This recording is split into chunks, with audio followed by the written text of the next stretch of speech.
ॐ नमः सिद्धिभ्यः। ॐ नमः सिद्धिभ्यः। ॐ नमः सिद्धिभ्यः।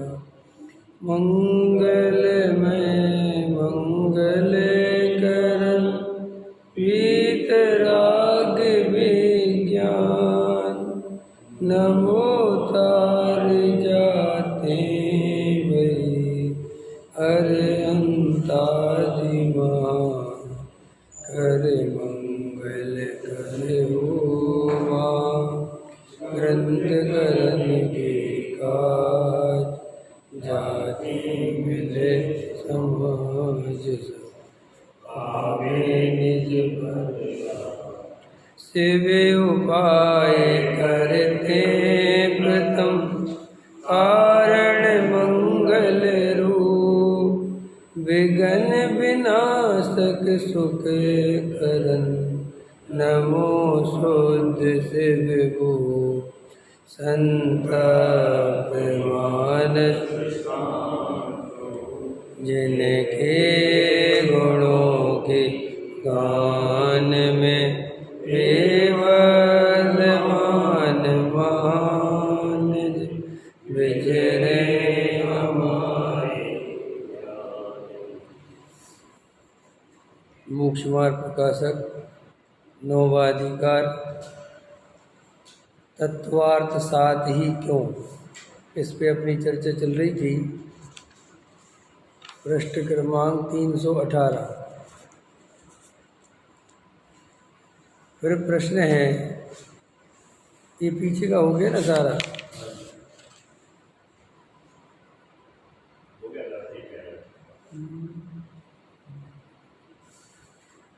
तो 317 से देखो,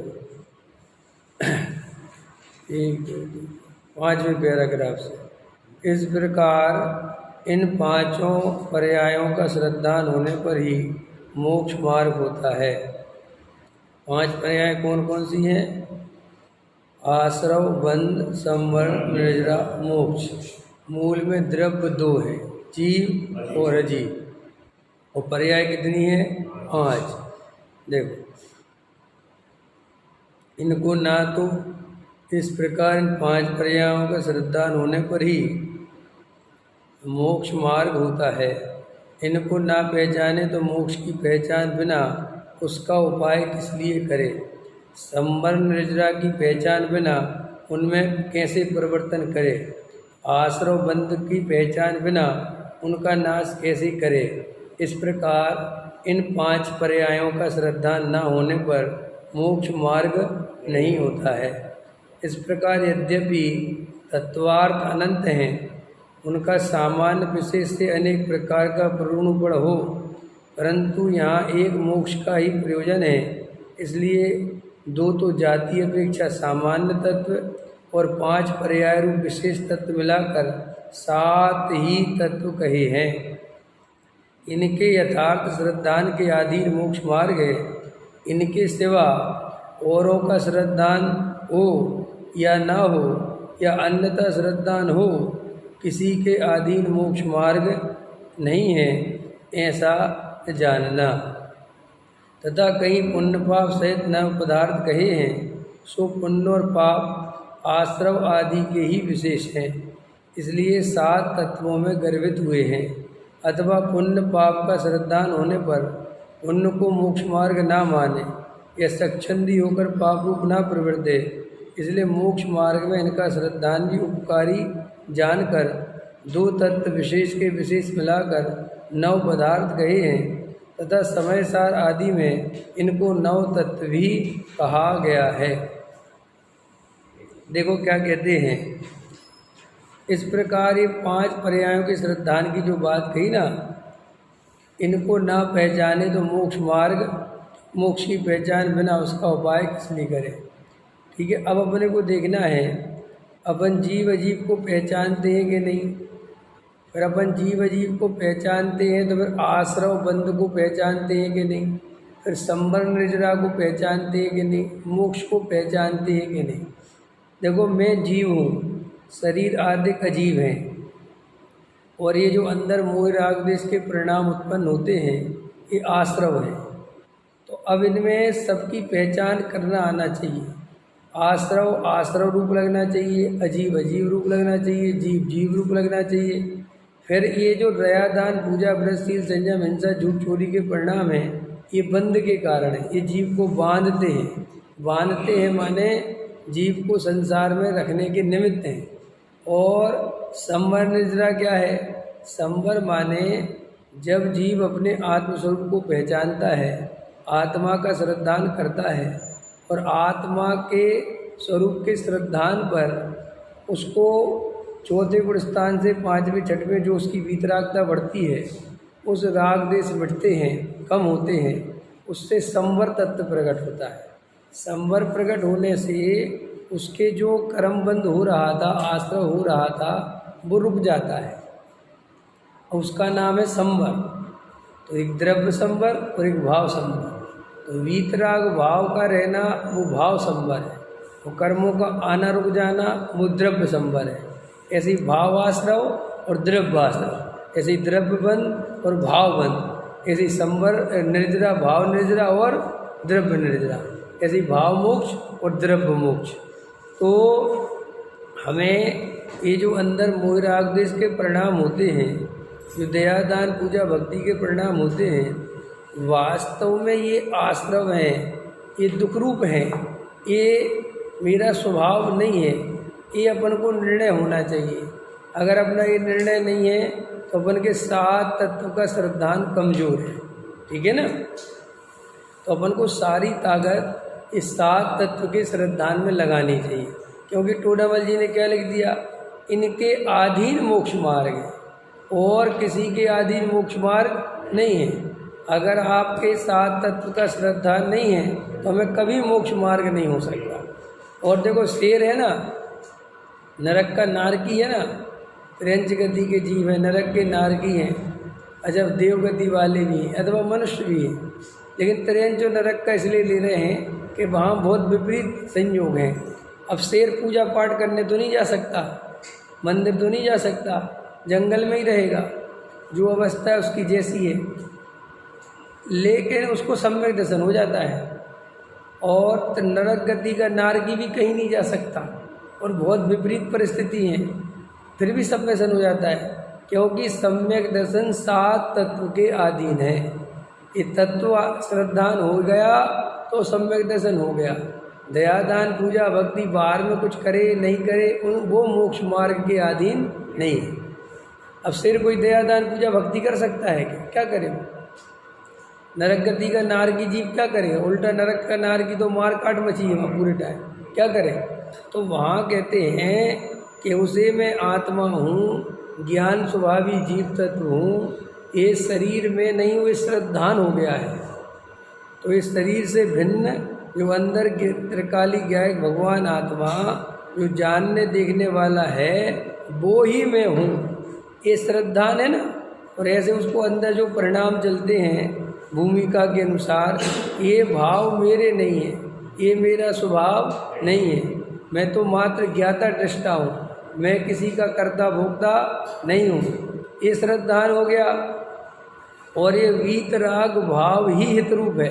हितरूप है माने वीतराग भाव में ही आनंद है, यही मेरा स्वरूप है, वीतराग के रूप ही रहने योग्य है। इसका नाम संबंध निजरा, और सदा काल के लिए सभी कर्मों से रहित हो जाऊं, राग देश से रहित हो जाऊं, कसाय से रहित हो जाऊं, ऐसा मोक्ष का श्रद्धान। तो इस सात तत्व का श्रद्धान अपने को होना चाहिए। और नहीं वो बंद करवाया है, आवाज़ करता है ना, समझ में आए? इसलिए अपने को ध्यान रखना चाहिए इस बात का कि अपन ये बाहर में दर दर जो ताकत खर्च करते हैं, ये बिल्कुल भी ताकत खर्च नहीं करनी चाहिए।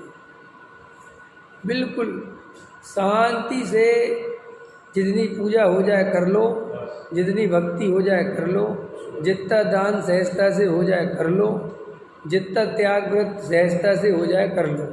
उसमें खींच खींच के ताकत लगाने से कोई फायदा नहीं है, क्योंकि वे मोक्ष मार्ग नहीं है। द्रव्याश्रव माने जो कर्म है ना, 148 प्रकार की कर्म प्रकृतियाँ ना, ज्ञानावर्णी दर्शनावर्णी की प्रकृतियाँ हैं, कारमाण वर्णा है। ये कर्म रूप परिणमित होकर जो आती हैं जीव के साथ संबंध बनता है, तो इनका आना ये कहलाता है द्रव्य वासना। और जो अंदर जीव की ही पर्याय में विकारी पर्याय मोह राग द्वेष के परिणाम उत्पन्न होते हैं, ये कहलाता है भाव आश्रय। भाव आश्रय माने जीव का संबंध, द्रव्य माने पुद्गल से संबंध। इतनी बात याद रखो, समझ में आया? तो ये जो बाहर का जो जीवन है हमारा, इसमें हमें बहुत नेचुरल सहज होना चाहिए। अपन के दिमाग में क्या है, ये बाहर के जो क्रियाकांड हैं इसको अपन ने गलती से मोक्ष मार्ग मान लिया है मिथ्यात्व के कारण या गलत उपदेश के कारण, जबकि वे मोक्ष मार्ग है नहीं। वास्तव में मोक्ष मार्ग अपने अंदर ही है। देखो, अपनी आत्मा में अपनापन, इसका नाम सम्यक दर्शन। अपनी आत्मा का ज्ञान, इसका नाम सम्यक ज्ञान। और अपनी आत्मा में लीनता, इसका नाम सम्यक। तो मोक्ष मार्ग बाहर कहीं कुछ है ही नहीं। ये जो बाहर के त्याग व्रत नियम संयम हैं, ये कोई मोक्ष मार्ग नहीं है। ये तो वास्तव में जीव को अपने स्वरूप में स्थिरता नहीं होती है, तो बाहर में ऐसे दया दान पूजा व्रत के परिणाम आते हैं भूमिका के अनुसार, और वो भी 5वें गुण स्थान में, 4थे गुण स्थान वाले को नहीं आते।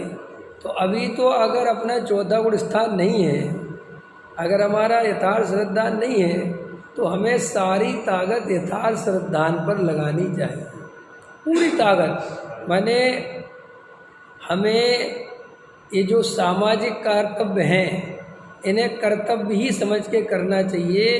इन्हें हमें जरा सा भी धर्म नहीं समझना चाहिए। और अपन क्या करते हैं, सामाजिक कर्तव्य को धर्म समझते हैं। ये बहुत बड़ी गलती है।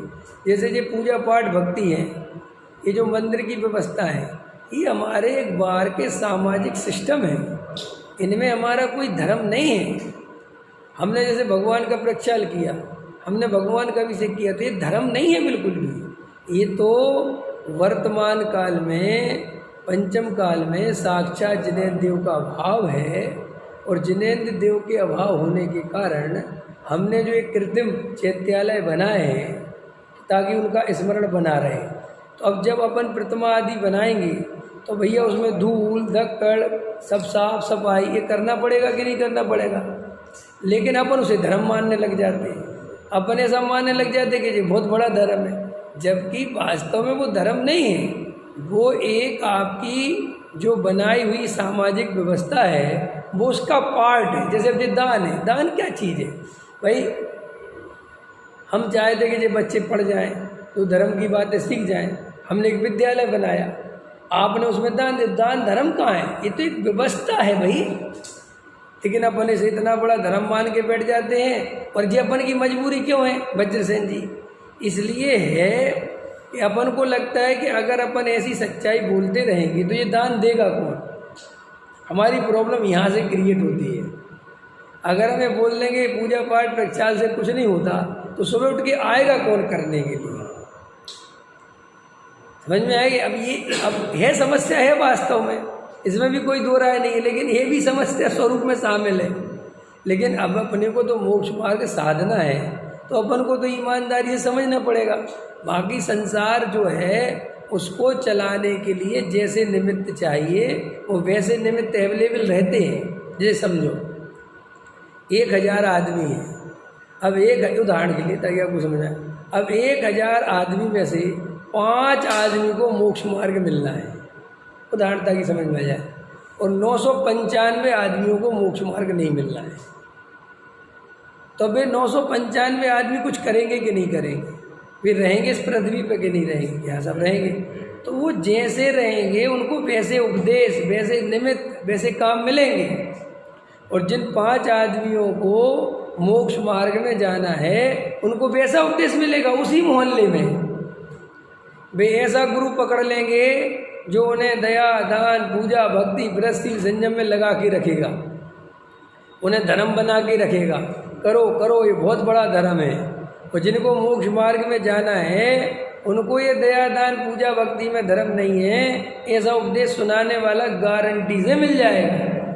इसलिए तुम ये चिंता मत करो कि अगर हमने ये दया दान पूजा भक्ति के बारे में नहीं मतलब सपोर्ट नहीं किया तो फिर कोई छोड़ देगा। आप चिंता मत करो, वो बिल्कुल करने वाले सब मिलेंगे। पूज्य गुरुदेव श्री के सामने प्रश्न आया कि देखो आप ऐसी क्यों बात करते हो, ये मोक्ष मार्ग की है तो सच बात है ही, आगम में लिखा तो यही है जो आप बताते हो, आप कोई अलग से नहीं बताते, परम सत्य बताते हो आप। लेकिन ऐसा करेंगे तो समाज कैसे चलेगा। ये गुरुदेव श्री के पास प्रश्न आते थे कि अगर आप ऐसे दया दान पूजा भक्ति को रोज ही बंद के कारण है, आश्रम है, कुछ नहीं है, पाप के समान ऐसा कहते रहोगे तो लोग ये दया दान पूजा भक्ति करना ही छोड़ देंगे और समाज में एक प्रकार की स्वच्छंदता फैल जाएगी। समाज चलेगा कैसे। ये प्रश्न तो आपको भी अगर मैं करूं तो थोड़ा अंदर से उद्वेलित तो करता ही है ना कि हम बात तो ठीक ही कह रहे हैं। बोलो अरविंद जी, लगता है ना ऐसा, ऐसे में तो सब व्यवस्थाएं बिगड़ जाएंगी। तो गुरुदेव श्री जो जवाब देते थे वो सुनो। गुरुदेव श्री ये कहते थे तुम जो कहते हो वो ठीक कहते हो, लेकिन बाजार में समाज में 100 आदमी में से 99 आदमी ही 0.99 और लगा लेना, 0.1 को हटाओ, इतना आदमी दया दान पूजा भक्ति में धर्म है और उसी के उपदेश देने में लगा है। इसलिए वो तो रुकने वाला है नहीं, तो उसकी तो चिंता मत करो। लेकिन इस मोक्ष मार्ग का परम अध्यात्म का उपदेश देने वाला कोई दिखाई नहीं देता, इसलिए वो तो रुकने वाला नहीं है। लेकिन ये तो सदियों से रुका ही हुआ है, इस पे तो कोई ध्यान ही नहीं दे रहा, ये समय सार पढ़ने वाला नहीं दिखाई दे रहा है। इसलिए एक आदमी कम से कम ईमानदारी से सत तत्व की बात, समय सार की बात, सात तत्व की बात, ये दया दान पूजा भक्ति धर्म नहीं है, ये बात अगर मैं सुना रहा हूँ तो मुझे सुनाने दो। तो साहब फिर उनसे कहते थे कि ऐसा आप सुनाओगे तो आपके पास ये लोग नहीं आएंगे, तो वो कहते नहीं आने दो, इनमें जिनकी होनहार भली होगी वे आ जाएंगे, इसमें क्या दिक्कत है। देखो भाई, कोई आदमी डायमंड की दुकान खोले, सोने चांदी की दुकान खोले, तो कोई कहे कि सोने चांदी की दुकान पे आदमी आते ही नहीं, दिन भर में एक ग्राहक नहीं भटकता, इससे अच्छे तो चाय की दुकान खोल लो, किराने की दुकान खोल लो, उस पर तो भाई साहब चैन नहीं, इतना आदमी आता है। तो बोलो कोई डायमंड व्यापारी उसकी बातों में आएगा कि किराने की दुकान खोल लेता हूँ ग्राहक ज़्यादा आएंगे। अरे भाई तू पागल है, तू महीनों में जितने कमाएगा उतने ग्राहकों से मेरे पास एक ग्राहक आएगा एक महीने में तो उतना कमा लूँगा और शांति से बैठूँगा, आनंद से बैठूँगा, ना झिकझिक ना कुछ। कब धोएगा हैं चाय की दुकान कब धोएगा। ऐसे ही ये बाहर में ये दया दान व्रत शील संयम आदि किराने की दुकान जैसे है, ये लगते तो बहुत बढ़िया है कि बहुत ग्राहक आ रहे हैं, बहुत ग्राहक आ रहे हैं, बहुत दुकान चल रही, बचता कुछ नहीं है। समझ में आया कि नहीं आया। तो बहुत किराने वाले कभी अरबपति नहीं बन पाए, समझ में आया, लेकिन डायमंड वाले अरबपति बन जाते हैं। ऐसे ये दया दान पूजा भक्ति के जो है ये बाहर में बहुत अच्छा लगता है, पूजन करना, नाचना गाना और मजा, ढोल मजीरा बजवाना, बढ़िया विधान आचार्य बुलाना, गाना, रक्षा सूत्र बांधो, धोती पहनो, केसरिया धोती पहनो, सिर पे मुकुट बांधो, है ना, गले में माला पहनाओ, पट्टा पहना, लगता तो बहुत अच्छा है बाहर से, लेकिन इसमें धर्म का अंश भी नहीं है। और जो एक आदमी शांति से बैठा हुआ है, कोई दुपट्टा नहीं ओढ़ रहा, कोई माला नहीं पहन रहा, कोई मुकुट नहीं लगा रहा, बहुत सादा शांति से बैठा है और अपने आत्मा का श्रद्धान करके बैठा है, अंदर उसके वेद ज्ञान की धारा चल रही है, वो जीव सम्यक दृष्टि है और मोक्ष मार्ग में लगा हुआ है। तो तुम बाहर से देखोगे तो तुम्हें ये क्रियाकांडी ही धर्मात्मा दिखेगा, और जो सामान्य सहज ज्ञानी धर्मात्मा हैं वे हमें नहीं पहचान में आते। तो गुरुदेव श्री कहते थे कि भैया हमें ये मोक्ष मार्ग सुना लेने दो, ये दया दान पूजा भक्ति की बातें करने वाले बहुत हैं।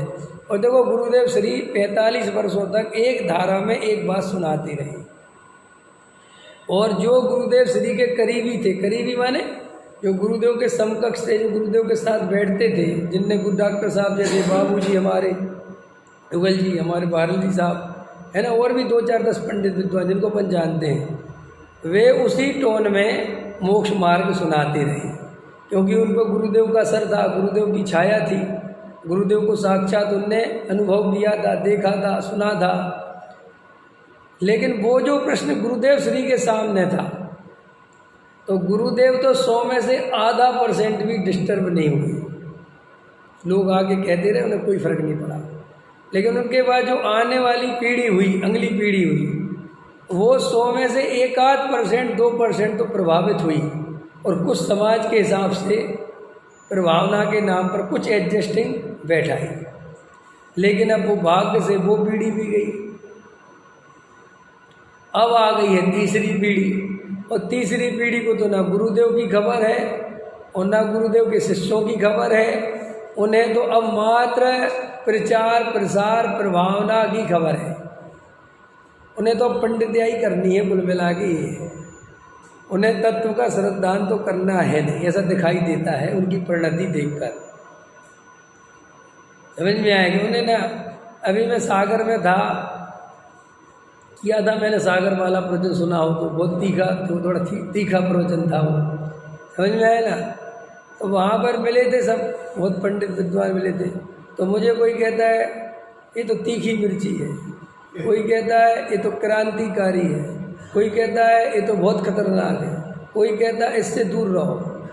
समझ में आया कि नहीं। अब मुझे बताओ, ये सब बातें जो तुम मेरे बारे में बोल रहे हो, पता है तुम क्या बोल रहे हो? मेरे विवेक से दूर रहो माने मोक्ष मार्ग से दूर रहो। विवेक से दूर रहो माने सत्यवाद से दूर रहो। विवेक खतरनाक है माने जैन धर्म ही खतरनाक है। समझ में आया? ये तुम मेरा नहीं बोल रहे हो, तो मुझे कहते ये तो बहुत तीखी मिर्ची है। क्या क्या कहना चाहे? अगर मैं तीखी मिर्ची हूं ना, तो पूज्य गुरुदेव ज्वालामुखी थे। मैं जब कह रहा हूँ क्या है, और डॉक्टर साहब सुनामी थे हैं। अगर मुझे तुम कहते हो, मेरे को ऐसे विशेषण देते हो कि ये भूकंप है, ये तीखी मिर्ची है, खतरनाक है, तो फिर वे जो तुम्हारे गुरुजी थे वे सुनामी थे, और उनके गुरुजी वे जो ज्वालामुखी थे। मैं तो उनके सामने कुछ भी नहीं बोलता, लेकिन तुम्हें मेरे ही बारे में। लेकिन ये नहीं बोलते कि ये सत्यवादी है, ये सत्य बोलता है, ये वास्तव में सत्य बता रहा है, ये नहीं बोलते हैं। और जहाँ मौका मिले सामने पड़ेंगे तो प्रशंसा करेंगे, और पीठ पीछे उसका इसका नाम काटो, इसको हटाओ, समझे, इसको वहाँ इसको समाज में ज़्यादा वो नहीं होने दो। तो ये अभी तो मैं ये समझा रहा था कि ये असली मोक्ष मार्ग जो है धीरे धीरे वापस लुप्त हो रहा है। इसके अब ये सब अधिकतर विद्वान इस लाइन पे आ गए हैं कि पुण्य भी जरूरी करना है। व्यापारीकरण हो गया। अब तो सबको मंदिर बनाने की, शिविर लगाने की, पैसा इकट्ठा करने की, और अपनी दुकानदारी चलाने की, नाम ख्याति पाने की, वह नाम रह गया मुमुक्षु मुमुक्षु। काम तो व्यवहारियों वाले हो गए, और सबको अपनी अपनी संस्था बना ली। पैसा बम्बई वाले दे ही देंगे। समझ में आया कि नहीं आया है? और बाद में फिर उसी संस्था से अहंकार पुष्ट करना है। मोक्ष मार्ग साधना किसे? तो भैया ये अपने को समझना चाहिए कि जो सच्चे मोक्ष मार्ग की बात है, ये बड़ी मुश्किल से सुनने मिलती है, बहुत मुश्किल से मिलती है। और हमें एक कसाय ये मोक्ष मार्ग से वंचित कर सकती है, इतनी ताकत है एक कसाय में। एक कसाय में बता रहा हूँ। और अगर हमारी चारों कसाएं ही चल रही हैं, क्रोध भी, मान भी, लोभ भी, माया भी, तो हमारा कैसे मोक्ष मार्ग चलेगा? मोक्ष मार्ग एक माया कसाय रोक सकती है, मोक्ष मार्ग एक लोभ कसाय रोक सकती है, मोक्ष मार्ग मान कसाय रोक सकती है, क्रोध कसाय रोक सकती है। और हमारे तो चारों एक साथ चल रहे, तो फिर कैसे मोक्ष मार्ग चलेगा? पकड़ में आया कि नहीं आया? मैंने अपने को थोड़ा गहराई से विचार करना चाहिए।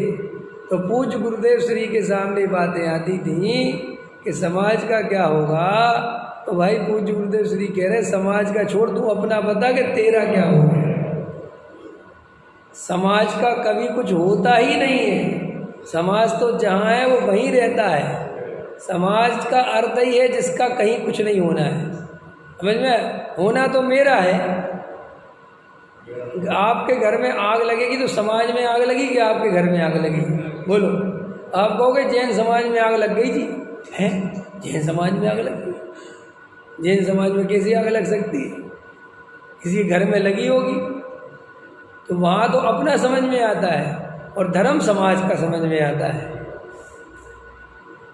जैन समाज में धर्म नहीं बचा। कौन सा समाज, किस में धर्म? धर्म व्यक्ति के अंदर होता है, समाज का कोई धर्म नहीं होता। समाज तो संसार का नाम है, जिससे संसार की व्यवस्था चले, जाति की, पंथ की, संप्रदाय की व्यवस्था चले, उसका नाम समाज है। आत्म कल्याण करने के लिए, भेद ज्ञान करने के लिए, तत्वों का श्रद्धान करने के लिए, आत्मानुभूति के लिए, सच्चे मोक्ष मार्ग के लिए किसी भी प्रकार के समाज की कोई आवश्यकता नहीं है। ये बात हमारे चित्त में रहनी चाहिए।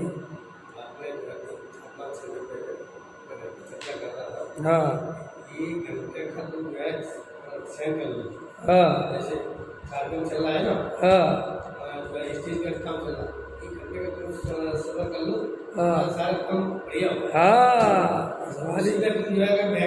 बस सवाल ही पैदा नहीं। ये तो आपको समझना ही पड़ेगा। बस खत्म। सब बराबर होना है, सब बराबर होना है, सब बराबर होना भैया। अरे लोग कहते हैं हम त्याग व्रत ले, अरे त्याग व्रत लेना है, मान का त्याग कर दो, करो।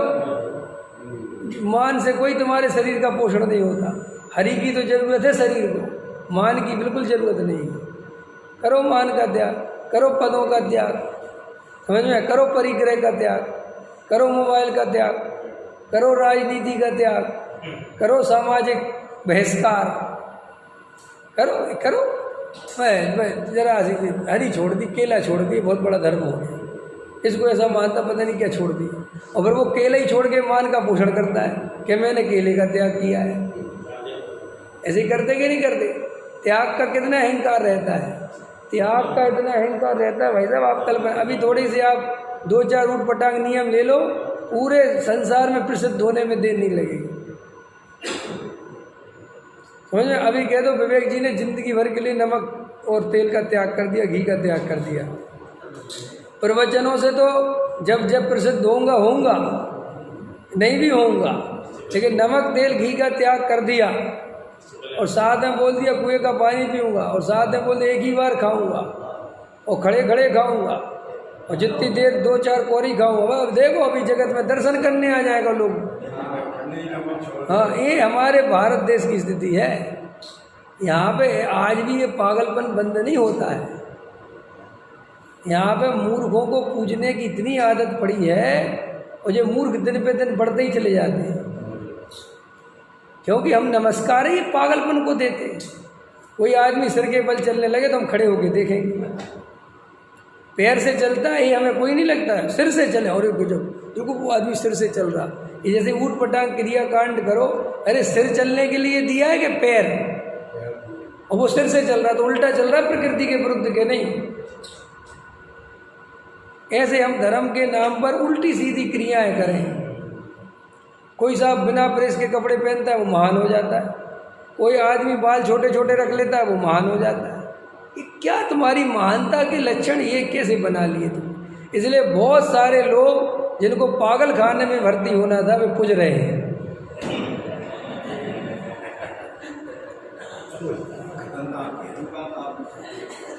हाँ, हम तो खतरनाक बोलते ही हैं थोड़ा, हैं?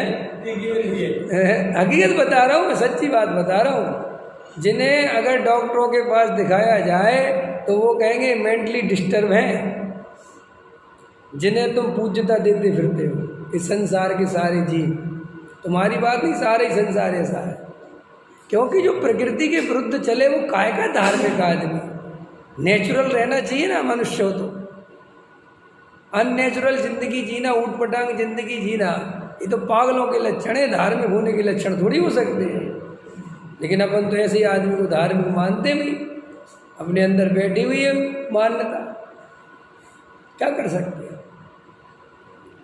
ऐसा आपको कैसे पता कि बोलते हैं तो पता चल जाता है कि बिल्कुल दिमाग कुछ है ही नहीं, समझ में आए कुछ का कुछ बोलते हैं, क्या क्या बताते रहते। अभी मैं एक कोई अभी तो भूल गया मैं, एक सुन रहा था मैं, क्या क्या बताते रहते भगवान जाने, लाखों की जनता सुनती रहती। मैंने कि यार संसार में कुछ पागलपन कुछ ज़्यादा ही है क्या, इतना संसार का इतना पागल है क्या, कुछ भी पता नहीं क्या क्या बताते हैं। और बस जनता पूछ रही है, लाखों की जनता है, क्या क्या बोल रहे हैं, क्या सब कुछ नहीं पता, बिल्कुल अवैज्ञानिक बातें, धूर्तता की बातें, समझ में आए, गृहीत मिथ्यात्व की, अंधविश्वास की बातें।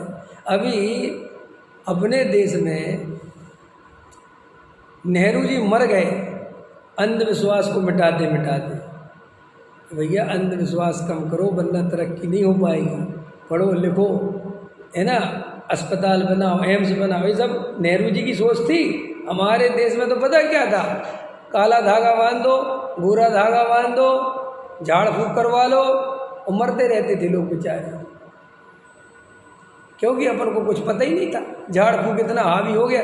जी अपन के देश में क्या हो गया था पता, अपने देश में ये स्थिति थी, ये सब पढ़ना चाहिए इतिहास। जो कहते हैं ना, एक दिन मोदी जी ने कहा था अमेरिका में जाके कि हमारे देश में सपेरों का देश कहा जाता था। ये भारत को काय का देश कहा जाता था, सपेरों का देश, क्योंकि यहाँ सांप ही पकड़ते रहते थे आदमी, सपेरे ही घूमते रहते थे, यहाँ सांप निकल गए, यहाँ सांप निकल, इसी काम में। और ये तुम्हारे आयुर्वेदिक भी नहीं बचा था ढंग का। एक समय ऐसा था अंग्रेजों के आयुर्वेदिक भी खत्म, एलोपैथिक का तो कोई लेना देना नहीं। हर बीमारी का इलाज झाड़ फूक, देवी देवता, कुछ हो जाए, बुखार आ जाए, भभूत दिलवा लाओ, सिर में दर्द होए, लगता है भैया कोई आज हवा लग गई, इसको कोई गलत हवा लग गई, चलो जी झाड़ फुकवाने के लिए। वो मार रहा है, पीट रहा है, कई मरते रहते थे बेचारे। ये सब जब नेहरू जी ने देखा है सारी अवस्था है कि भैया तो कुछ भी नहीं समझते, तब जो बड़े बड़े हॉस्पिटल जो होते कि भैया समझो, चिकित्सा के क्षेत्र में कुछ सीखो। अपन के यहाँ जी डॉक्टर वॉक्टर कुछ नहीं बनते थे ये सब। ये तो मतलब अपन कहने मतलब ये है कि इतना अंधविश्वास खत्म करने पर भी वो अंधविश्वास अपना फन उठा के रोज खड़ा हो जाता है।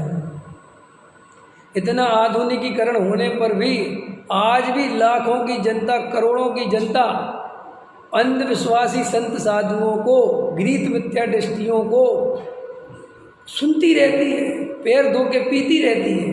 इतना जमाना आगे निकल गया, इतने संत साधुओं की पोल पट्टी खुलती रहती है, फिर भी ऐसे चलता रहता, फिर भी चलता रहता है। कैंसर का इलाज हो रहा है झाड़ फूक से।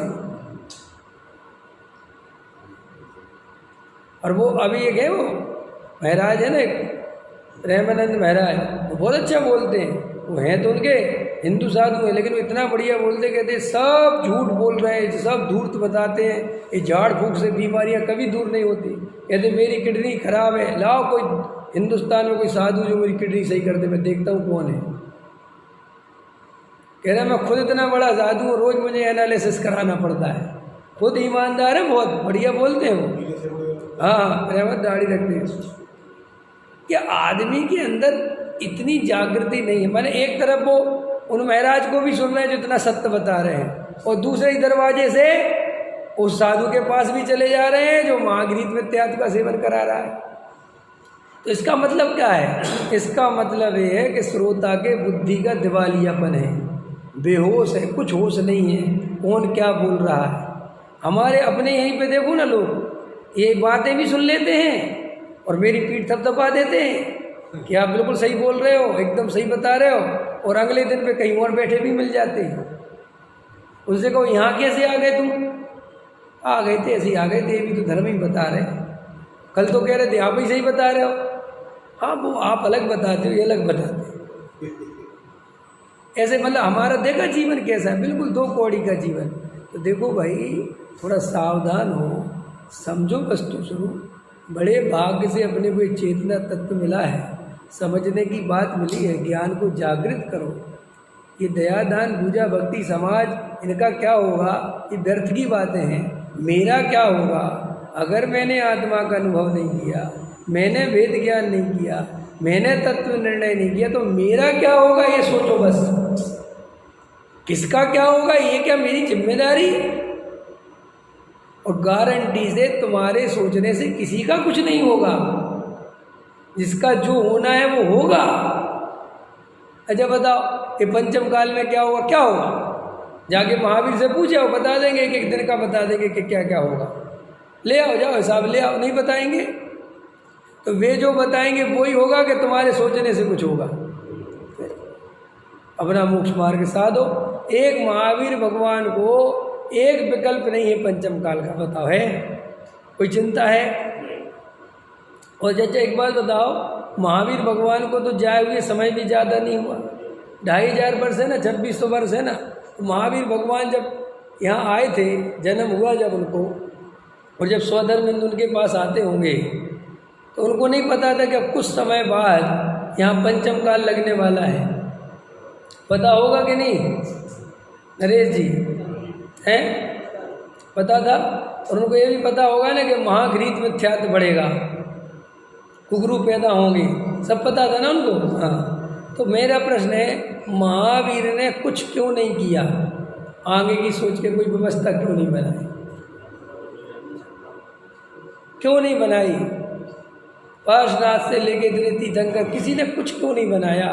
अरे कम से कम तुम कहते हो हम ऐसा मंदिर बनवाएंगे विश्व में प्रसिद्ध हो, वे तो तुम्हें तो बहुत ताकत लगानी पड़ेगी, वे तो बनवा सकते थे ना। एक उनको ऐसा बोलना था, देखो कृष्ण ने इंद्र से बोला, देव से, कि मेरे लिए बहुत VIP नगरी बनाओ, महल बनाओ, तो द्वारका बसाई थी ना, है वो देवताओं के द्वारा ही तो बनाई गई थी। ऐसा अच्छा एकदम VIP है, नहीं बनवा सकते थे बढ़िया मंदिर? लेकिन उन्हें तो कोई विकल्प नहीं आया। और सच्ची बात है, अगर उन्हें विकल्प नहीं आया तो यही वस्तु का स्वरूप है कि आने योग्य है ही नहीं कुछ विकल्प। और अगर हमें आता है तो हमें निर्णय करना चाहिए कि ये आने योग्य नहीं है, ये अपना भाव लगाने लायक नहीं है। और दूसरी बात, जिनको आ रहा है आने दो, अपने को तो नहीं आ रहा तो जबरदस्ती खींच के क्यों ला रहे हैं दूसरों का देख के? तुम हमारी हालत क्या है? अच्छे खाते शांति से बैठे थे, अपने को कोई ज़रूरत नहीं थी, ना घर की ना गाड़ी की। अच्छा घर था, अच्छी गाड़ी थी, समझ रहे हो मेरी बात? कोई ज़रूरत ही नहीं थी अपने को, अब शांति से बैठे थे। लेकिन पड़ोसी जो है बड़ी गाड़ी ले आया, तो तुम्हें तुरंत ही ज़रूरत महसूस होने लगी कि अपनी भी खचाड़ा अपनी बड़ी ले गया। तो आपने क्या किया? आपने अपनी ज़रूरत के हिसाब से कुछ नहीं किया। आपको पड़ोसी रोज कह कह के जो है कि हमारी ऐसी दशा है, समझ में आया कि नहीं आया? कि एक आदमी कुएं में डूब रहा था, समझ में आया? और दूसरा आदमी कुएं में गया और उसे बचा लाया। तो बचा लाया तो सब बाहर होकर थाली बजा रहे थे, वाह वाह वाह तुम तो बहुत वीर हो, वीर बहादुर हो, बहुत बढ़िया बहुत बढ़िया। उसने कहा वो बाद में, पहले बताओ मुझे धक्का किसने दिया था?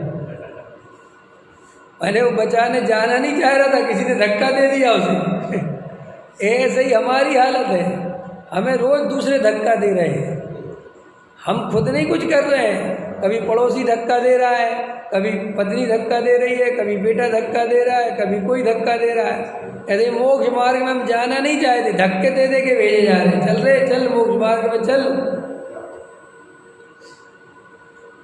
और लोग ताली बजा रहे तो अपन छुपा जाते कि हमें धक्का दिया था किसी ने। अपन कहते हाँ मैं ही गया था बचाने, मैं ही गया था।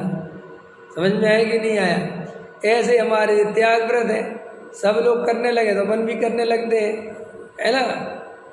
ये तुम्हारा शुद्ध 16 का चालू हो गया ना आजकल बाजार में, शुद्ध का शुद्ध भोजन क्या मिलता है? शुद्ध मसाले, शुद्ध तेल, कभी इंदौर वाले बेचते हैं, कभी कहीं वाले बेचते हैं। तो पहले 2-4 लेंगे, कहेंगे अच्छा बढ़िया है, अरे एकदम शुद्ध, लाओ हमारे तो भी लाओ, हमारे बोल तुम भी लाओ, तुम भी। क्या हुआ, क्या हुआ? तुम ना शुद्ध मसाले खाते थे ना कुछ, अब हमें लगा जी सब ले रहे अपन को, ठीक है फिर बहुत अच्छा है, सरल रास्ता है। और फिर हम तो शुद्ध खाते जी, कब से खाना चालू कर दिया? जब से इंदौर वालों ने भेजना चालू कर दिया। तो तुम बड़े खुश हो रहे कि हमने पूरे ज़माने में शुद्ध चालू कर दिया। ठीक है, अच्छी बात है, लेकिन इनमें धर्म का कोई अंश नहीं है, इससे बहुत खुश होने की ज़रूरत नहीं है। ये कोई धर्म भरम नहीं है, ये तुम्हें अंदर निर्णय तो होना चाहिए कम से कम। इन बातों से इतने खुश क्यों होते हो? क्या रखा इन बातों में, क्या दम है इन बातों में? तो अपने को अंदर ऐसे ही विचार करना चाहिए। किसी ने संस्था बना ली, बड़ी संस्था कर ली, तो विश्वास नगर वाले कह रहे यार अपनी तो छोटी रह गई, यही नहीं चल रहा। और वहाँ तो देखो 3 विद्वान आ गए, अपने यहाँ एक भी नहीं आया। तो तुझे ये कंपटीशन करना है कि मोक्ष मार्ग साधना है? आजकल सब प्रसिद्ध विद्वान को बुलाना चाहते हैं, अप्रसिद्ध विद्वान को कोई बुलाना नहीं चाहता। और जबकि हो सकता है वो प्रसिद्ध विद्वान कोई काम का ना हो, बस देश विदेश ख्याति प्राप्त तमगा लगाना है, वो लगा लेना, बेच लगा लेना चाहिए हमें, क्योंकि हमें मोक्ष मार्ग से कोई लेना देना नहीं। मंदिर के पदाधिकारियों की इस बात की चिंता होती कि भीड़ आनी चाहिए, क्योंकि भीड़ आएगी तो पैसा आएगा। बस जब देखो मौके की तलाश में रहते हैं, कहाँ भीड़ इकट्ठी हो रही, वहाँ पहुँच जाएंगे अपना झोला लेके। और क्या सोचते हैं, हम मोक्ष मार्ग में, काहे का मोक्ष मार्ग है? कौन सा मोक्ष मार्ग है? काहे का मोक्ष मार्ग? अपना मोक्ष मार्ग छोड़ के दान इकट्ठा कराना पड़े, मेरी नज़र में बिल्कुल श्रेष्ठ नहीं है। दूसरों के घर खड़े हो जाओ, लिखवाओ जी लिखवाओ, अब वो कह रहा नहीं लिखवाना, बातें दे रहे हैं, हम तो जी मंदिर के लिए कर रहे हैं। अरे मंदिर के लिए कर रहा है कि मान के लिए कर रहा है? क्योंकि मंदिर के लिए ऐसा करने की जरूरत ही नहीं, देना हो तो देना, नहीं हमें क्या लेना देना, हम तो चले। लेकिन वहाँ खड़ा रहेगा, फ़ोन मिलाओ, ये मिलाओ, घर पूछता फिर इनके घर उनके घर है। दादागिरी कई तरह की होती है। एक तो दादागिरी बैठा ली रास्ते में, दुर्गा जी रोक ट्रक, रोक, ले पैसे निकाल। क्या हो गया भैया? मैं लगता ही देख के गुंडे से, नहीं देंगे तो मार और देंगे पकड़ेंगे। कि भैया क्या हो गया? इस गांव में अंदर बैठेंगे हमारे भगवान, लाओ पैसा। अरे भैया तेरे भगवान तू बैठा, मैं क्यों दूँ पैसा? बता ये कौन सी दादागिरी है? लेकिन अपने देश में चलती है। भाई भक्ति तुझे करना, मैं तो इस रोड से निकल जाऊंगा, मुझे तो वहाँ आना भी नहीं है। नहीं चलती दादागिरी, खूब चलती है। और बेचारा क्या ले लीजिए 100 रुपये ले ले, 1100 रुपये चाहिए। तो एक वो तरीका होता है, एक दूसरा तरीका होता है कि चने के पेड़ पे चढ़ा के निकालो। आप तो हमारी शान हो, आप तो हमारे क्या होता है श्रीमंत हो, आप तो हमारे सबसे बड़े सेठ हो, आपको तो देना ही पड़ेगा। अब वो कह रहा बेचारा 21,000 रुपये लिख लो। अरे लिखो 1,21,000। तो ये सोचता है कि जो बहुत बड़ा धर्म का काम कर रहा है, लेकिन उसके परिणाम बिगड़े, उसके कसाई बढ़ी, आकुलता हुई। और हो सकता है बेचारा कोई कर्ज में भी डूबा हो, घर की परिस्थिति, तुम तो उसके अब बता तो सकता नहीं हर बात, तुम तो उसके दान के नाम पर उसके घर में बैठ गए, तो बेचारा क्या करे भैया, देना पड़ेगा। ये सब जैन समाज में शोभनीय नहीं है। हम काम कम कर लें चलेगा, लेकिन हम किसी के परिणाम बिगाड़ के काम नहीं करना चाहिए। और परिणाम बिगाड़ने कर देने देखो तुम्हारे सामने रोने लगेगा, ये बेचारा बिल्कुल खाली हो भैया, ऐसा नहीं होता।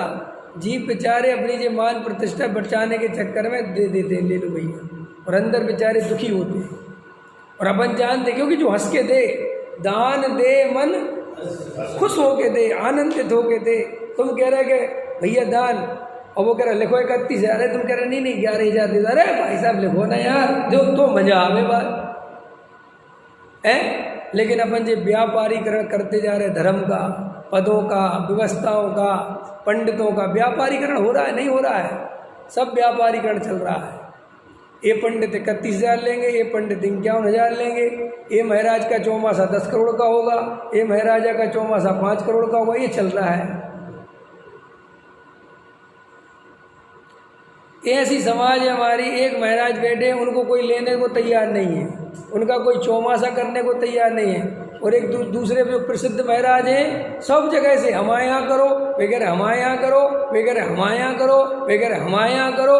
वे डिसाइड नहीं कर पा रहे कि हम किसके यहाँ करें। और एक महाराज है, वे ये डिसाइड नहीं कर पा रहे कि कहाँ करूँ, कोई मुझे नहीं आ रहा। ये सब हम जो कर रहे हैं, ये धर्म के अंग हो सकते हैं। ये कभी धर्म हो सकता है। गहराई से विचार करना। ये जो हम समाज के स्तर पे धर्म के नाम पर जो हमारी परिस्थितियां बन रही हैं, ये कभी सच्चा धर्म प्रकट कर सकती हैं। इनके आश्रय से जीव कभी सच्चा तत्व ज्ञान पा सकता है। ऐसी कसायों को ढोते ढोते कभी जीव को सम्यक दर्शन हो सकता है। सोचो, विचार करो। इस पे तो खूब विचार कर लिया तुमने। रात्रि भोजन करने वाले को सम्यक दर्शन नहीं होगा, ये तो तुमने खूब विचार कर लिया। वो मान के पोषण करने वाले को होगा, मायाचारी करने वाले को होगा, झूठ फरेब बोलने वालों को होगा, जे गुरुओं में ऐसे भेद करने वालों को होगा।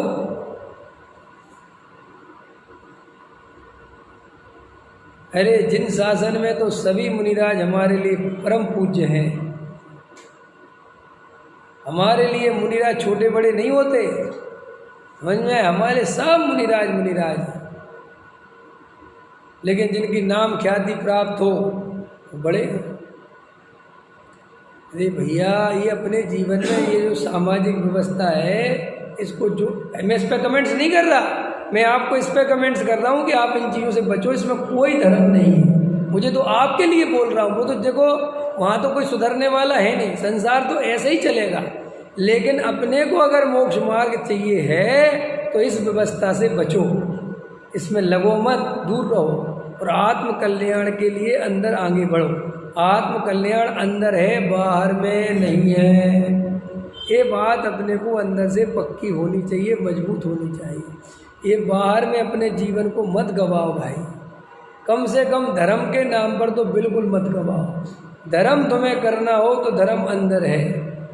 पैसा कमाना हो तो बाहर है, पत्नी चाहिए हो तो बाहर है, मकान चाहिए हो तो बाहर है, पद प्रतिष्ठा चाहिए हो तो बाहर है, पूज्यता चाहिए हो तो बाहर है, सेठ बनना हो तो बाहर है, पंडित बनना हो तो बाहर है।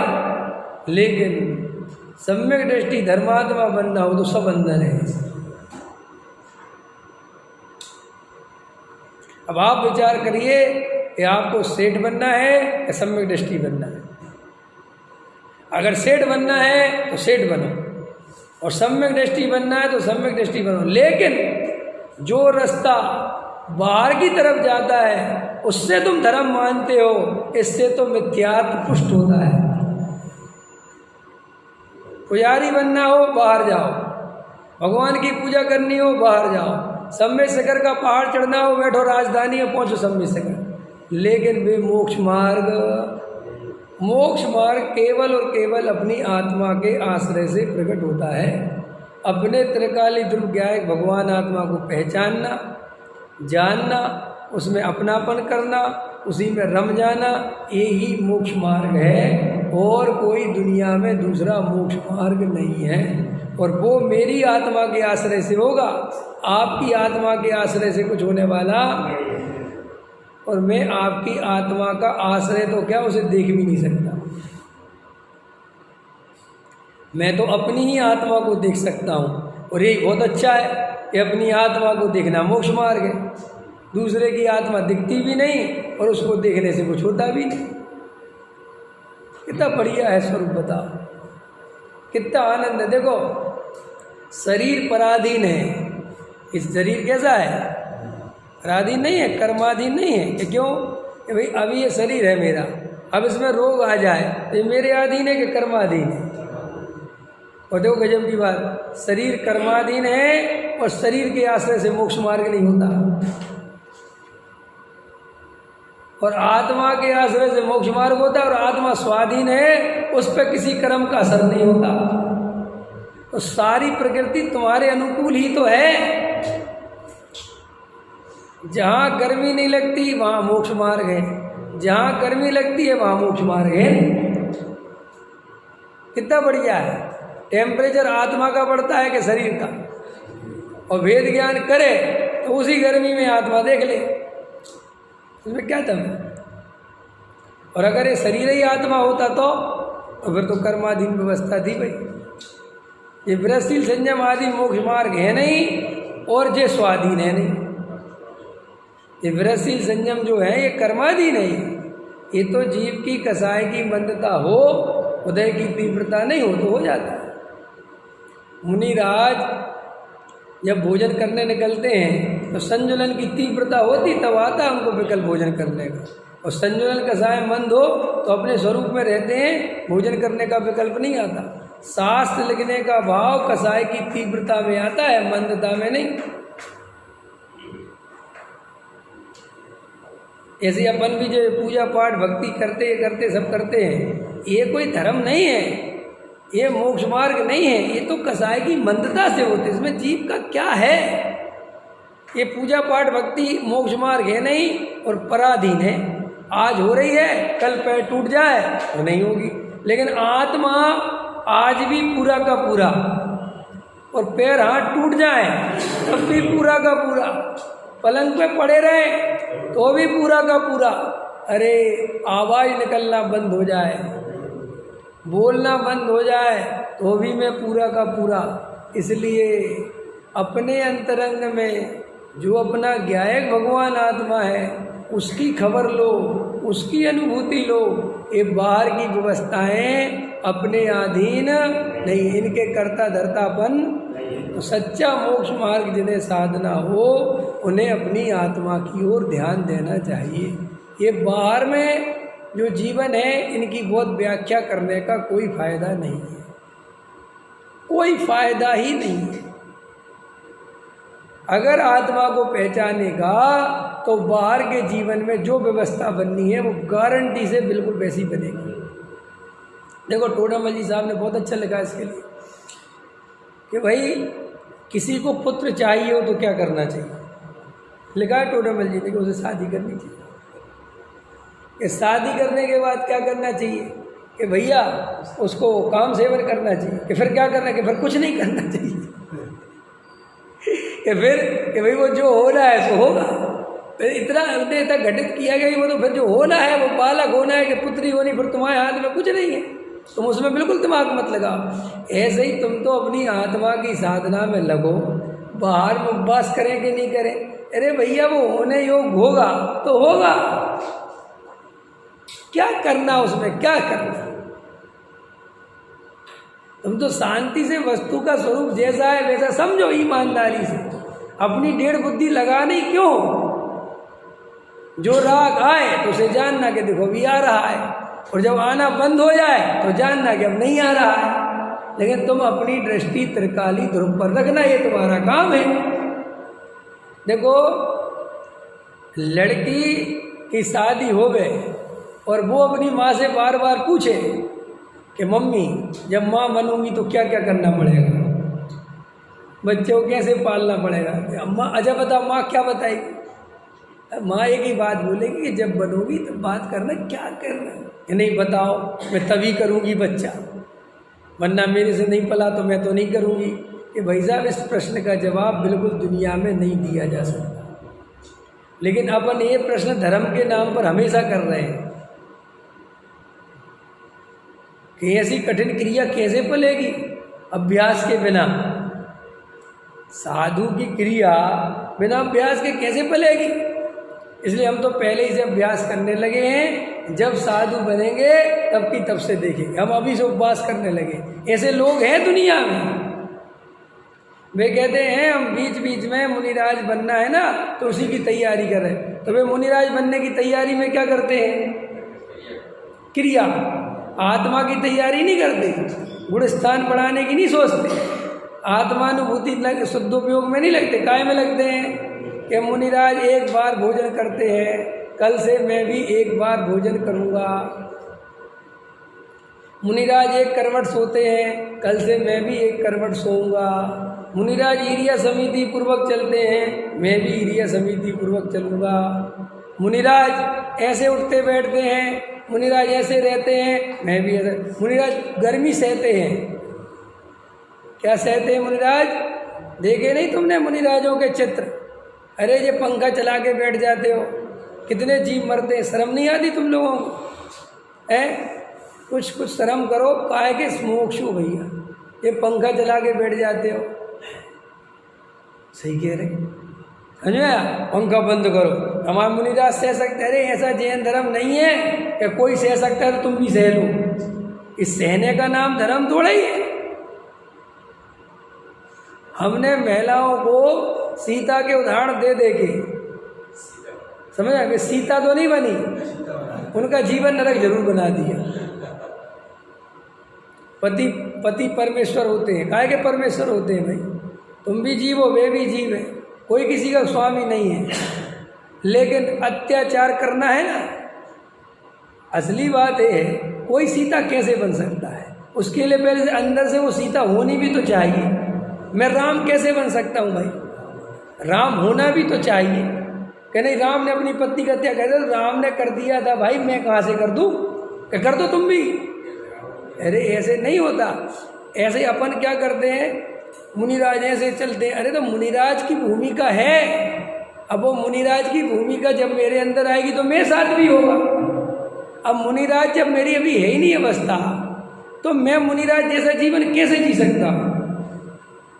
एक वो माँ, वो लड़की, वो स्त्री, वो पत्नी, जब तक वो माँ नहीं बनेगी वो माँ जैसा जीवन कैसे जिएगी? अच्छा, दुनिया में कोई जिलाता है उसे माँ जैसा जीवन? ये देखो, तुम्हारे 2 साल बाद बच्चा हो जाएगा, हाँ तो क्या करूँ? अभी से प्रैक्टिस करो। काहे की प्रैक्टिस करो? करो आप प्रैक्टिस। एक गुड्डा खरीद लाओ बाजार से, गुड्डा, और गुड्डे को ऐसे खिलाओ, ऐसे सुलाओ, ऐसे रखो। ऐसा कोई करता है? करता है कोई जगत में? लेकिन अपन धर्म के नाम पर अभ्यास करते हैं जड़ की क्रिया। और मैंने आपको जड़ की क्रिया के संबंध में बताया था, याद हो किसी को? जड़ की क्रिया के संबंध में एक बात ध्यान रखिए हमेशा के लिए, आप कोई भी जड़ की क्रिया निरंतर अभ्यास से करेंगे तो आपको 15 दिन के अंदर, 20 दिन के अंदर वो प्रैक्टिस में आ जाएगी। और आपको 1% कठिनाई नहीं होगी, चाहे आप साधु बनो चाहे बिल्कुल मत बनो। इसलिए कई लोग कहते हैं ना, हमारे तो व्रत उपवास बहुत अच्छे से हो जाते हैं। तो भैया भी तो अभ्यास करोगे कोई चीज़ का तो वे हो जाएंगे, उसमें दम कहाँ है? लेकिन वो तुम जो धर्म मान बैठे हो, उससे अपने को धर्मात्मा मान बैठे हो, गलती तो उससे हो रही है। कोई उपवास मत करो, रोटी खाओ, ये उपदेश नहीं है हमारा। लेकिन ना रोटी खाना धर्म है, ना रोटी छोड़ना धर्म है। आत्मा का अनुभव करना धर्म है। ये बात समझ में आनी चाहिए। तुम निर्वृत्ति लेना चाहते हो, बिल्कुल लो। तुम कह रहे कि मैं व्यापार नहीं करना चाहता, तुम कह रहे मैं घर गृहस्थी में, मैं दिल्ली में नहीं रहना, मुझे अब निर्वृत्ति लेके मैं तो तीर्थ क्षेत्र में रहना चाहता हूँ, रहो। लेकिन तीर्थ क्षेत्र में रहना बहना कोई धर्म नहीं है। हाँ, वहाँ जाके वेद विज्ञान करोगे, तत्व विचार में उपयोग लगाओगे, तत्व निर्णय करोगे, आत्मानुभूति करोगे, धर्म होगा। लेकिन खाली दिल्ली छोड़ के भग गए और कोई आश्रम में रहने लगे और जो मिलता है, हम गए वहाँ पे, अरे आओ आओ आओ, तुम तो अभी तक दिल्ली में डले, हमने तो 20 साल पहले दिल्ली छोड़ दी थी। अच्छा, बहुत अच्छा किया। और हम यहाँ 20 साल से रह रहे हैं और हमारा 3 टाइम स्वाध्याय चलता है। समझ में आया कि नहीं आया? और मैं अब बहुत बढ़िया प्रवचन करता हूँ, 20 लोग सुनते हैं यहाँ बैठ के। तो तुम यहाँ पंडित बनने आए थे, प्रवचन सुनाने आए थे कि आत्मानुभव करने आए थे? काहे के लिए आए थे? कि आए तो इसी के लिए थे, आए थे हरि भजन को, होटल लगे कपास। आप कहोगे आपको कैसे पता? मुझे रोज ऐसे रोज मिल जाते हैं लोग। समझ में आएगी नहीं? हाँ, मिल जाते। ब्रह्मचारी त्यागी वृत्ति बहुत मिल जाते हैं। अभी एक ब्रह्मचारी पूछ रहे थे, यार ये चैनल कैसे बनता है? यूट्यूब पे चैनल कैसे बनता है? मन करता है। मन करता है, यही मन तो ही करेगा जो तुम्हें 4 गति में ले जाएगा। हमारा कहने में मन कर ही रहा है तो काहे को इतना दिमाग लगा रहे हो? शांति से रहो ना। इधर से उधर भाग भाग के घर वालों को परेशान करना, खुद परेशान रहना, समाज को परेशान करना, और जो असली काम है वो बिल्कुल नहीं करना। ये तो तुम मुफ्त में, मैं इसलिए तो कह रहा था कि बहुत सारे लोग जिनको अपन पूज्यता देते रहते हैं वे एक कौड़ी के आदमी नहीं है। पूज्यता तो छोड़ो, बात करने के लायक नहीं है। बस तुम ऊट पटांग क्रियाएं सुन सुन के उनको धर्मात्मा मानते हो। भाई समझो समझो। देखो बनारसी दास जी थे ना, तो बनारसी दास जी ने जो गुणस्थान नहीं पढ़े और सीधा समय सार पढ़ लिया। अब उनको ये समझ में नहीं आया कि जो गुणस्थान क्या होते हैं। तो वे 3-4 मित्र थे, तो वो क्या करते थे, स्वच्छंदी हो गए चारों के चारों। अब देखो तुम समझो, स्वच्छंदी बोलते हैं तुम्हारे दिमाग में क्या आता होगा? खाने पीने लगे होंगे, विषय भोगों में लग गए होंगे। ऐसा नहीं था, इसका नाम स्वच्छंदी नहीं। स्वच्छंदी का अर्थ होता है व्यवस्थित, जैसा आगम में वस्तु स्वरूप बताया उस हिसाब से नहीं चलना, बस इसका नाम स्वच्छंदी। तो वे क्या करते थे, चारों के चारों दिन भर के लिए कमरे में बंद हो जाते थे कुंडी लगा के, और नग्न हो जाते थे। और नग्न होकर कहते थे कि अब हम आज दिन भर के लिए साधु हो गए। अब हम नग्न दिगंबर साधु हैं, क्योंकि हमने सब कपड़े उतार दिए, सब कुछ कर दिया, और सामायिक करने बैठ जाते हैं। तो कपड़े उतार के सामायिक नहीं कर सकते ये अर्थ नहीं इसका। लेकिन ये मुनि नहीं है। अरे कपड़े उतारे करो, कोई आफत थोड़ी है, ठीक है, कपड़े बाधा देते हटा दो। लेकिन एक कपड़े उतारना ये कोई साधु बनने का लक्षण नहीं है। और ऐसे साधु नहीं बना जाता जैन धर्म में, 1 दिन के साधु, 2 दिन के साधु, समझ में? तब उनने वे गुणस्थान पढ़े, तब उनको समझ में आया कि अरे किस भूमिका में कैसी स्थिति बनती है। तो अभी अपन क्या समझ रहे हैं कि अपन भी ऐसे ही हैं, बिना भूमिका समझे, बिना जाने, बिना कुछ भी त्याग, कोई भी नियम, कहीं का नियम कहीं भी लेके बैठ जाते हैं, और उससे अपने को इतना बड़ा समझने लगते हैं, इतना बड़ा समझने लगते हैं कि जिसका कोई लिमिट नहीं। कि साहब आप अपने को बड़ा क्यों समझ रहे हो? साहब क्या बात है, आपको बड़ा समझने का कारण क्या है? नमक नहीं खाते, अभी आपके बड़े होने का कारण है। तो आपको समझ में आ रही कि आपकी स्थिति कितनी खराब है। और देखो अच्छे समझ लो, बिना सम्यक दर्शन के, बिना वस्तु स्वरूप को समझे कोई भी जीव ये बाहर के क्रियाकांड में उलझता है, उसमें उपादेय बुद्धि, धर्म बुद्धि हुए बिना रहती नहीं। ऐसा ही स्वरूप है कि आप कैसे कहते हो मैंने 50 देख लिए, 100-200 आदमी में मेरा प्रैक्टिकल हो चुका है, देख लिया कि नहीं बात समझ में आती। अभी डॉक्टर साहब ले रहे थे ना एक दिन प्रवचन कि बहुत करना नहीं हो, पढ़ो तो कर्म बलवान दिखने लगता है, जीव कमजोर दिखने लगता है। समझ में आया कि नहीं आया?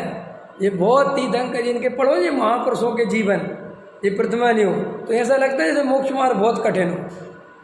किसी पे सिगड़ी जलाई जा रही है, किसी को सेलनी खा रही है, किसी को घर से निकाल दिया है, कोई भटक रहा है, कोई गरीब हो गया है, कोई का सब कुछ लुट गया है। तो ऐसा लगता है ये मोक्ष मार्ग में सब लुटे लुटे रहते हैं क्या? ऐसा नहीं होता है। डॉक्टर साहब बहुत अच्छा समझाते हैं कि भैया लाखों करोड़ों अरबों जीव शांति से मोक्ष में चले जाते 1% डिस्टर्ब हुए बिना। लेकिन वे तो तुम्हारे आदर्श है नहीं, और जो डिस्टर्ब हो गए वे तुम्हारे आदर्श है। इसलिए तुम्हें ऐसा लगता है कि ये मोक्ष मार्ग बहुत कठिन है। पारसनाथ में 72 बरस गए, अरे बाकी पे तो कुछ भी नहीं बरसा, बाकी तो शांति चले गए। वे हमें समझ में नहीं आता, वे पारसनाथ दुनिया में छा गए। इसलिए मैं तुमसे भी कहता हूँ, तुम्हें भी छाना हो तो शांति से मोक्ष में मत जाना, हल्ला गुल्ला करते रहना, ऊट पटांग काम करते रहना, ताकि तुम्हारा दुनिया में ख्याति हो जाए। समझ में आया? और क्या, कई लोग कहते हैं या तो नाम कमाओ या बदनाम हो जाओ, बीच की जिंदगी जीने में कोई फायदा नहीं। हैं, ऐसे ही मर जाएंगे। अरे भैया शांति, चला जा मोक्ष में, अनंत काल सुखी रहेगा। सहजानंद